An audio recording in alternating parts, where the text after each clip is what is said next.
खजुराहो में चल रही श्रीमद् भागवत कथा का भंडारे के साथ हुआ समापन। मतंगेश्वर महादेव की नगरी खजुराहो के पर्यटन नगरी खजुराहो में पावर हाउस के समीप 7 दिवसीय श्रीमद् भागवत कथा का आयोजन किया गया, जिसका भंडारे के साथ आज समापन हो गया। कथा में श्रीमद् भागवत कथा सप्ताह ज्ञान उत्सव में हरिद्वार से पधारे कथा व्यास राष्ट्रीय संत श्री अनुजदास जी महाराज के द्वारा उनके श्रीमुख से कथा का 7 दिवसीय वाचन किया गया, जिसमें सायंकाल शानदार भजनों का भी आयोजन हुआ, जिसमें बड़ी संख्या में श्रद्धालु व भक्तगण पहुँचे। कथा के अंतिम दिवस क्षेत्रीय विधायक अरविंद पटेल यहाँ विशेष तौर पर उपस्थित रहे। मस्तानी बन जाऊंगी,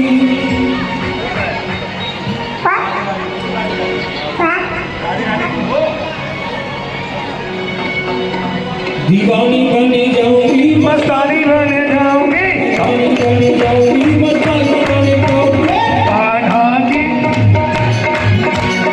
आधा की अरे आप भी बोलो ना। दीवानी बन जाऊंगी, मस्तानी बन जाऊंगी, बन जाऊंगी, मस्तानी बन जाऊंगी, दीवानी बन जाऊंगी, दीवानी बन जाऊंगी।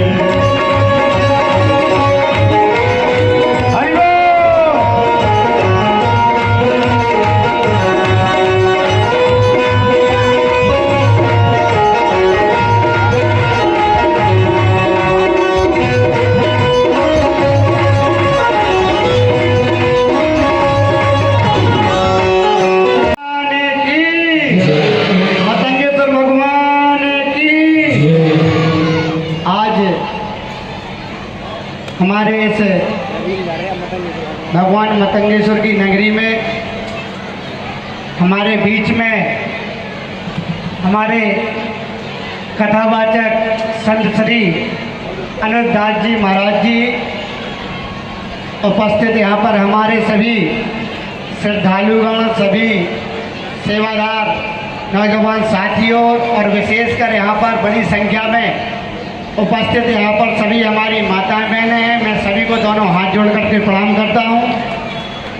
जैसा कि आप सबको पता है कि जो आयोजन आदरणीय महाराज जी की इच्छा शक्ति के कारण, चूँकि जब पहली बार मैं महाराज जी से मिला तो यहीं पीछे एक होटल है, सारांश होटल है, महाराज जी से मेरी मुलाकात हुई तो उन्होंने मुझे बताया कि हम यहाँ पर एक कार्यक्रम करना चाहते हैं। तो साहब, चूँकि मैं कुछ व्यस्तताओं के कारण भोपाल दिल्ली रहने के कारण मैं नहीं आ पाया।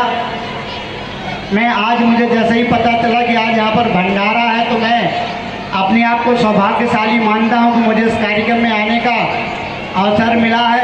मेरा यहाँ पर चूँकि मातृशक्ति यहाँ पर ज़्यादा संख्या में हमारे नौजवान साथी भी हैं, तो मेरा केवल चूँकि आपके और भजन के बीच में वादा नहीं बनूंगा, मैं केवल इतना आप सबसे हाथ जोड़ करके निवेदन करूंगा कि जो भी महाराज जी ने यहाँ पर 7 दिन रह करके आप सबके बीच में जो व्यासपीठ पर बैठ करके जो भी आशीर्वचन यहाँ पर सुनाए हैं, जो भी कथा के माध्यम से आप सबके बीच में जो भी बात कही है, तो मेरा सबसे केवल एक निवेदन है कि हम जो भी महाराज जी ने आपको इस व्यासपीठ पर के बैठ करके जो उपदेश दिए हैं, अगर हम अपने जीवन में उनको उतारने का प्रयास करेंगे।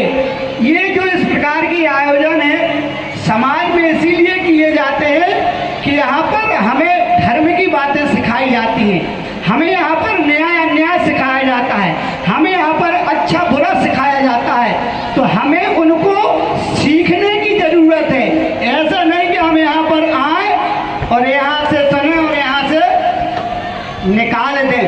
हम अपने जीवन में अगर इन सब चीज़ों को उतारेंगे, हम अपने जीवन में हमने जन्म लिया है तो हमें अपने रहते हुए बचपन से लेके जीवन के अंतिम समय तक जो हमारा धर्म बनता है, एक हम श्रेष्ठ बेटा कैसे बन सकते हैं, हम एक श्रेष्ठ मित्र कैसे बन सकते हैं, हम एक श्रेष्ठ पिता कैसे बन सकते हैं, हम एक श्रेष्ठ बहू कैसे बन सकते हैं, हम एक श्रेष्ठ बहन भाई कैसे बन सकते हैं, हम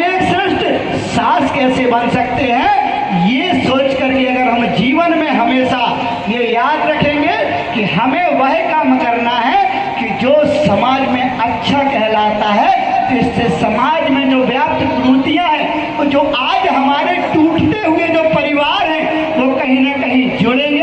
और हमारे परिवारों में जो आज के ज़माने में जो आप देखते होंगे ना कि हम इस भौतिकवादी जीवन में स्वार्थ की तरफ ज़्यादा, अर्थ की तरफ ज़्यादा हमारा झुकाव है।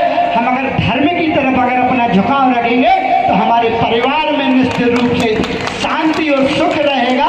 यही मेरा आप यहाँ पर नौजवान साथी, हमारे बड़े बुजुर्ग और सारी माता बहनें बैठी हैं, मेरा आप सबसे यही कहना है। और मैं अंत में केवल यही कहूँगा कि आप सब ने जिस प्रकार से मुझे एक सामान्य परिवार के लड़के को, एक छोटे से परिवार के लड़के को इस क्षेत्र की सेवा करने का मौका दिया है, मैं ये भरोसा दिलाता हूँ कि मैं यहाँ पर कोई राज करने नहीं आया हूँ, कोई धंधा करने नहीं आया हूँ, मैं आप सबके लिए सेवा करने आया हूँ, आपकी लड़ाई लड़ने आया हूँ। मैं आपके लिए, बड़ों के लिए बेटे के समान, छोटों के लिए बड़े भाई के समान और बड़ों के लिए छोटे भाई के समान, और जो मेरे मित्र हैं मैं मित्र के समान हमेशा धर्म का निर्वहन करते हुए अपनी सेवा पूरे क्षेत्र में जो भी मुझसे बन पड़ेगा ज़्यादा से ज़्यादा आपके लिए काम करूँगा।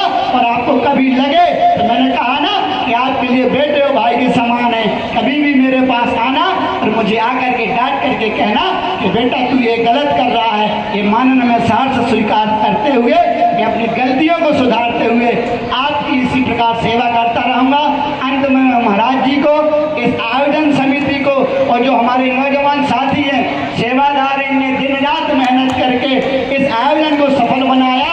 मेरा कहीं भी कैसे भी आपको जो भी जरूरत पड़ेगी, आपकी सेवक होने के नाते मैं आपकी सेवा में हमेशा खड़ा मिलूंगा।